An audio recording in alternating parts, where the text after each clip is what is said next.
sempre fui um contador de história, sempre gostei de contar história. E aí aos 10 anos eu resolvi fazer o meu gibi. Qualquer criança tem essa vontade de desenhar, né? Tu dá um papel, uma caneta, ela vai sair desenhando. Nessa época eu queria mais aventura mesmo, contar piada, né? Eu sempre fui mais pro lado do humor, então não tinha essas crises, né, existenciais da adolescência. Eu não colocava isso nos quadrinhos, né? Era mais uma tentativa de fazer tirinha, de fazer humor mesmo. Aí aos 14 eu levei umas tirinhas minhas para um jornal, lá de Rosário, que é a minha cidade, e aí o editor gostou e começou a publicar. Então foi o meu primeiro trabalho, foi aos 14 anos. Na adolescência comecei a desenvolver o traço, mais encontrar o meu estilo, né? Muito influenciado pelo Aragonês, pelo Laerte e alguns outros cartunistas, né? Mas nessa época mais esses dois aí. Eu gostava do Asterix também, mas aí não tinha a capacidade de desenhar que nem o Uderzo, né? Que é um traço bem preciso. E se eu conseguisse, na época, fazer um traço que nem o Uderzo, eu faria. Ainda bem que não, que aí a partir das minhas limitações é que eu consegui o meu estilo. Senão eu teria desenhado perfeito daquele jeito lá. Eu tentava imitar, saía uma coisa meio parecida, mas um tremidinho aqui, outro ali, e aí isso que foi montando o meu estilo.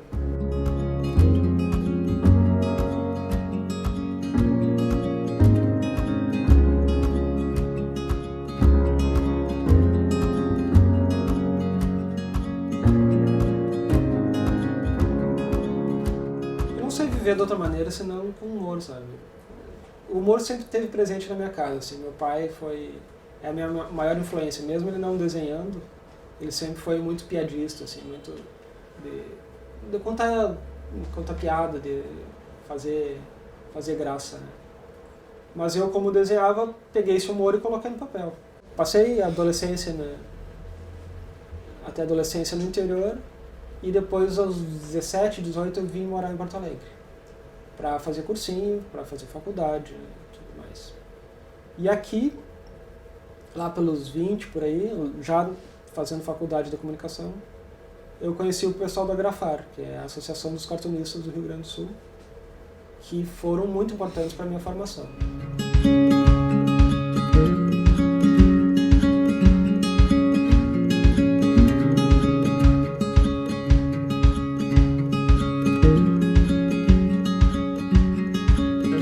Eu digo que foi mais importante que a própria faculdade de comunicação, que foi com esses mestres que eu deslanchei assim como cartunista, que eu me encontrei, né? A gente se reunia toda terça-feira no bar Tutti Giorni, e essas noites, assim, às vezes eu matava a aula para ir. Foram mais importantes que muita aula, sabe? Porque cada vez que eu ia lá, era uma dica, era um debate que o pessoal estava tendo que me mudou a maneira de ver o mundo. Dá para ver como a Grafar é uma escola mesmo, sabe? Muitos cartunistas passam por lá, passaram e continuam, né, frequentando. E eu vejo como é importante essa troca, né, de profissionais. Porque a nossa profissão ela é muito solitária, né? A gente tem nossa mesa, nosso canto, cada um, né, desenha separadamente.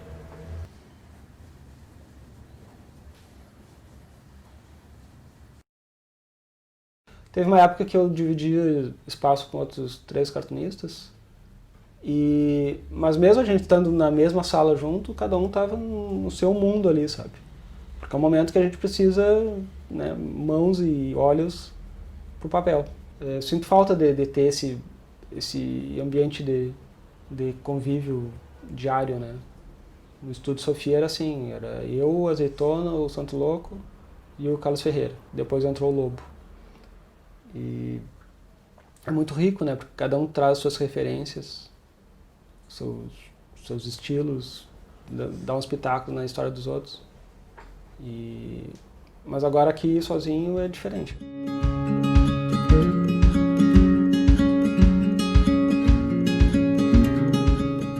Na verdade eu queria fazer duas coisas, né? Eu queria ser cineasta ou quadrinista, cartunista.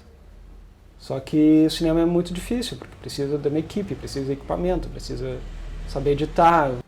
E no papel, nos quadrinhos, eu pego um papel, uma caneta e eu faço o que eu quiser, eu sou Deus. Eu não preciso, né, muitos recursos. Por isso que a arte dos quadrinhos é tão popular, né? Em qualquer parte do mundo tem alguém que faz quadrinho. E no quadrinho, tu tem que ser muito econômico, porque é desenho e texto curto. Senão, não prende o leitor, não funciona. E eu acho que isso influenciou para toda a minha carreira, sabe? E aí eu gosto desse desafio de fazer uma história, de contar uma ideia sem nada de texto. Até porque tu elimina a fronteira do idioma, né? O meu cartoon pode ser entendido em qualquer parte do planeta, porque não tem texto. Se eu colocar o texto, né, alguém vai ter que traduzir. E aí perde o time.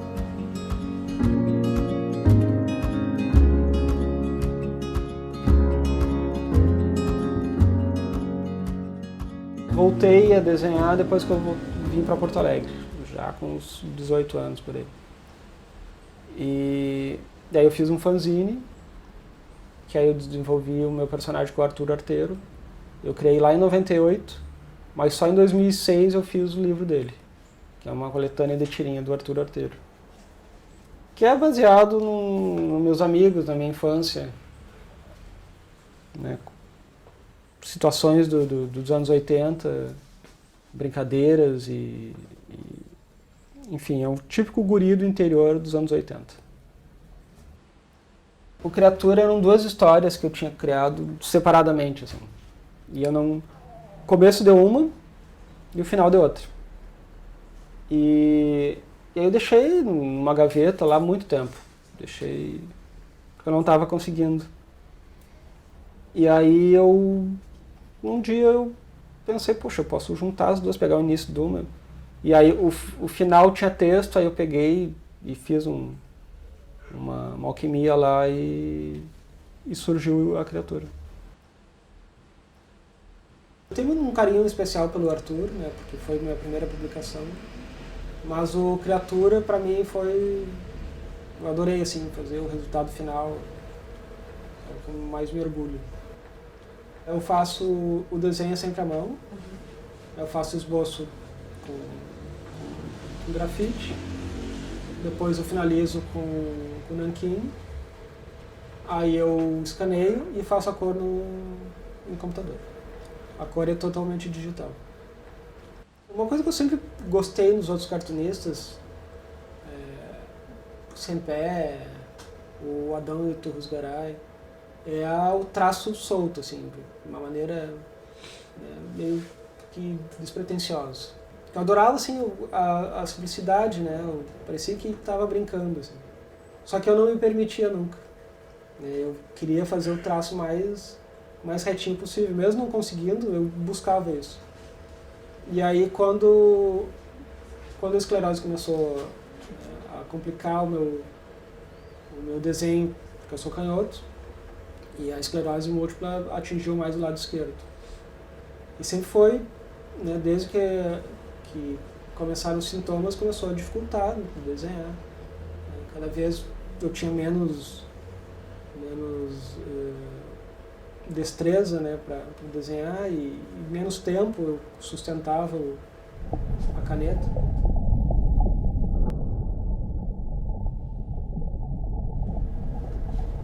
Foi na hora do diagnóstico, né? Foi tipo, eu tô flutuando sem ar, não sei onde é que eu tô, sabe? E eu achei que aquela representação do meu personagem se afogando foi o mais próximo que eu consegui, né, para transmitir pro leitor, né, a sensação do que eu estava passando. Foi em 2008, Tava numa festa e a gente resolveu, vamos jogar futebol. E aí comecei a jogar e as pernas começaram a pesar assim, de uma maneira muito estranha. E aí a partir dali eu vi que a minha marcha começou a piorar. E aí eu fui no médico. E aí o médico fez alguns exames e disse que estava tudo bem. E aí só que as coisas foram piorando. Aí quando passou mais para as mãos, quando complicou para desenhar, e aí eu tá na hora de ir no outro médico. Aí chegou um momento que eu não conseguia mais desenhar. Tava muito difícil. E eu tenho 2 mãos, né? E a mão direita estava funcionando melhor. Então eu pensei, poxa, vou pegar e vou começar a treinar com a direita. E com a direita eu fui soltando. Né? Poxa, não é a minha mão, né, de nascença, então eu vou deixar solto. E o traço foi saindo fluido, assim, de uma maneira que hoje eu gosto mais do meu traço com a direita do que com a mão esquerda. Exatamente por não ter essa obrigação de sair perfeito. Uma dos sintomas mais difíceis assim, na esclerose múltipla é a fadiga. Então, às vezes, eu tô louco de vontade de desenhar e não consigo porque tô muito cansado, não consigo nem sentar na cadeira direito, sabe? E isso dá uma angústia, porque a cabeça tá fervilhando de ideias e tô louco para passar a tarde desenhando, mas não consigo. Quando eu não usava bengala, as pessoas não entendiam que eu tava com problema, sabe? Às vezes eu tava atravessando a rua, assim, na faixa de segurança, o sinal abria, só que eu era mais lento, né, mancava e o pessoal buzinava, né? E vai explicar, né? Pô, eu tenho esclerose múltipla, calma aí. Aí no que eu comecei a usar a bengala, parece que é um escudo social, sabe? E aí a pessoa já vê, tá de bengala, tá com dificuldade. E isso acontece muito mais ainda quando eu tô com a cadeira de roda, né?